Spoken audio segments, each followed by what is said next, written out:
Back on NewsNation Now. We'll take you back to New Hampshire in just a moment. But the other thing, is to talk about the context that this race is happening in. You have the Republican frontrunner in New Hampshire, Donald Trump, still facing multiple criminal and civil trials.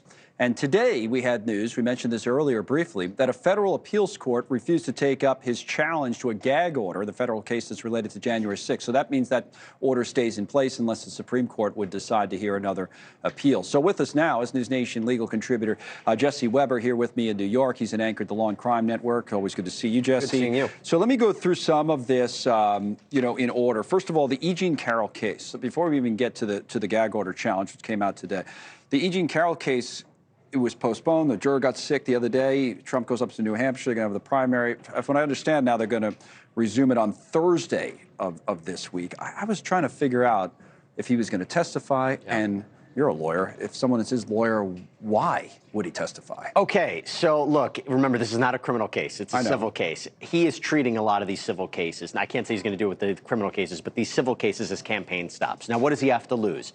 Remember, in this case, he's already lost. The judge has already ruled that he defamed E. Carroll. It's a question of how much does he have to pay up. That's what the jury's going to have to decide. There's a big part of me that thinks Donald Trump is going to take the stand and say everything that he's not supposed to say. What do I mean by that? Well, like, I don't know her. I never met her. He can't say it. But he can't say it. But it's because it's been established that he did. It's already been established. Is that going to stop him from going on the stand and saying it? And then when he's silenced by the judge or he's silenced by the plaintiff's team and saying he's going over he can't say anything about that, he's going to come forward afterwards, hold a press conference and say, they're silencing me. Oh, okay. So he's using it for a PR No, but what if he did say it in open court? What would happen? That's not just perjury automatically? Or? It's not perjury. He's not lying about anything. It's the idea of there's a scope of what he can testify to. What can he testify to? What he can testify to is that E. Carroll was not harmed by his statements. But then he'd have to accept the fact that he defamed her. He's never going to do that. But he would have to say, listen, even if she says I defamed her, none of those comments hurt her reputation. It was she who hurt her reputation. It was she who received threats because of the comments she made about me. Nothing I said, but I don't think he's the witness to testify about that. It's interesting. That I hadn't thought of it the way you're thinking about that, but you may be right, trying to read in between the lines, knowing how Trump has handled these situations. Politics and the law. Exactly, how quickly how closely they're related now, more than ever. I want to talk about Georgia while we have time as well, with this Fanny Willis situation. We could put up some of the headlines there. Explain to me where we are, this relationship that she's accused of having, and how it all might affect what's happening with Donald Trump. There's the question, could Fanny Willis be removed from prosecuting Donald Trump? Okay, possibly. Let's break it down. So she's accused of having an inappropriate relationship with the lead prosecutor on the case, that she brought him on.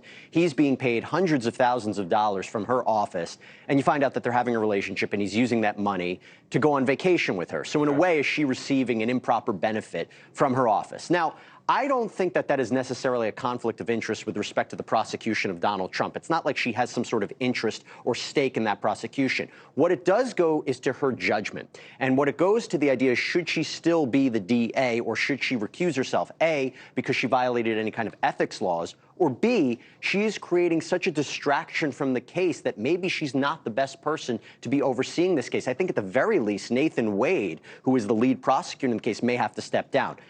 The judge who's overseeing this case, McAfee, would decide whether she's disqualified. I don't think that's the case. Okay. But remember, she can still, in Georgia, there's talk about having this commission that would actually remove prosecutors.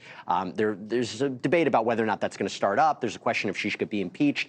All that, I think, is unnecessary. The question is right now, does it look right for her to still remain on this case in light of what happened here? And I think at the very least, it's a bad judgment call to bring someone on who didn't have a ton of prosecutorial experience when you were prosecuting the former president of the United States in a complicated RICO case. Final point on the gag order. I don't know how big a deal that is, but the case, to me, because this is what we're going to start doing, is looking big picture at all of this, especially after tonight, depending on what happens in New Hampshire. But this January 6th case, I know sometimes the zone is flooded with Donald Trump legal news, but to me, that's always been the big one. Conspiracy, essentially, to try to overturn the election by interfering with congressional proceeding and other things that are in the indictment. But that to me is the big one that we should be talking the most about. But how do you see the rest of the year going? I've always felt that the federal cases, particularly the Mar-a-Lago case, are the ones that Donald Trump should be concerned with the most. Having said that, Judge Eileen Cannon's overseeing that, and she's been quite sympathetic to Donald Trump's lawyers. Look, it's almost unpredictable. We've never been in something like this before. I think Georgia's a big mess. New York, we've talked about before that it's a problematic prosecution. The federal cases are quite serious, but with issues of Donald Trump's immunity going up to the Supreme Court, I don't know if that's going to delay it. I mean, there's a strong possibility Donald Trump will not go to trial before the 2024 election. This gag order is interesting because it's limited. It's what he can say about the witnesses and the court staff. I've always felt that wasn't too overly constrictive of him, but he is, by all accounts, going to be the Republican nominee. It very much looks that way. And can he be constrained in how he can defend himself when he's running for president, when he can make the argument that everyone's coming after him? It might not be true, but it's something he wants to say.